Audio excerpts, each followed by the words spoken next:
Good morning. Good morning. Good morning. This is Prophet West, and I'm at the hospital where my son has been for a little over a month, maybe about 4 weeks, 4 weeks and a few days. And I just want to, I do want to say a word of prayer. God is healing my son, but also I want to encourage those people who are facing something, who's been facing something for a long time, and now you're at a place where you're becoming weary, you're becoming tired, you're becoming discouraged. The Bible lets us know not to be weary in well-doing, because in due season, if you faint not at the promise, you are going to reap your harvest. And so I like to tell you to keep standing. Even when you don't feel like standing, stand anyway. The Bible says that having done all to stand, stand therefore. And so in your standing, that says that, God, I trust you. Stand. And so because when you trust God in your standing, God is going to give you the strength to bear.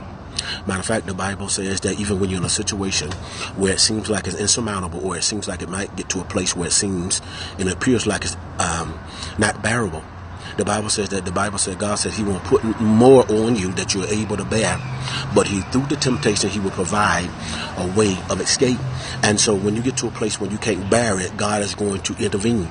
But you must focus on faith and trust in God, because in your focus on faith and trust in God, God's word will become activated in your situation, and he will give you strength. Even the Bible also says that even Apostle Paul, when he was caught up to the third heavens and he saw things of God, he saw things of heaven, and then when he come out of that encounter, he said that he was assigned in his flesh a messenger to buffet him. And the purpose of this messenger was to keep him focused, or keep him humble, that he will become exalted. And so this is not in every case and every individual, but in your situation, you must focus. You must focus on faith. You can't look at your affliction, but even in your affliction, or even in your pain, just know that your pain is there to kill doubts, but also is to keep you humble, is to keep you focused on trusting God. There's an old saying that says that no pain, no gain. But even Paul realized, because he wanted God to remove the thing, but that he resided to the fact that he's going to glory in his infirmities. In other words, where he was weak at. Because if he would glory in where he was weak at, then God's power would become greater in his life.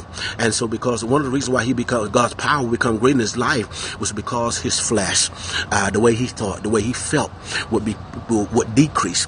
And the more your flesh or your fleshly appetite decrease, the more the spirit man will increase. And so the way up in God is down. When you humble yourself and you posture and position yourself at the feet of God, at the feet of Christ, then his purpose will elevate in your life. And so at the situation, at what you're facing, don't waver, but keep trusting in God. And see, because in you trusting in God, that means that, God, I'm going to believe you regardless of how it looks. God, I'm going to believe you of what people are saying. I'm going to believe you of what the doctors are saying. God, I believe you. I believe that your promise is coming. I ain't going to look at my bank account. I ain't going to look at my job. I ain't going to look at my present situation. I'm not going to look at my family, what my family is doing or not doing. But God, I'm going to focus on you. God, I'm going to have my eyes locked on you. See, Abraham, the Bible said that his faith was imputed unto him as righteousness. The reason why it was imputed to him as righteousness was because he trusted God regardless. And because he trusted God regardless, he was rewarded and he was approved by God, and it made him righteous. And so, see, what makes us righteous is not our works or our abilities, but it's us trusting in God regardless of how things look. And through the test of time, because there are stages that we go through. There are stages that are different levels, because the Bible says that after you suffer a while, then the stages will come. He will make you perfect. Perfect means he will make you a little more wiser. He will make you a little more stronger. He will make you a little more vigilant. He will make you a little more, have more understanding.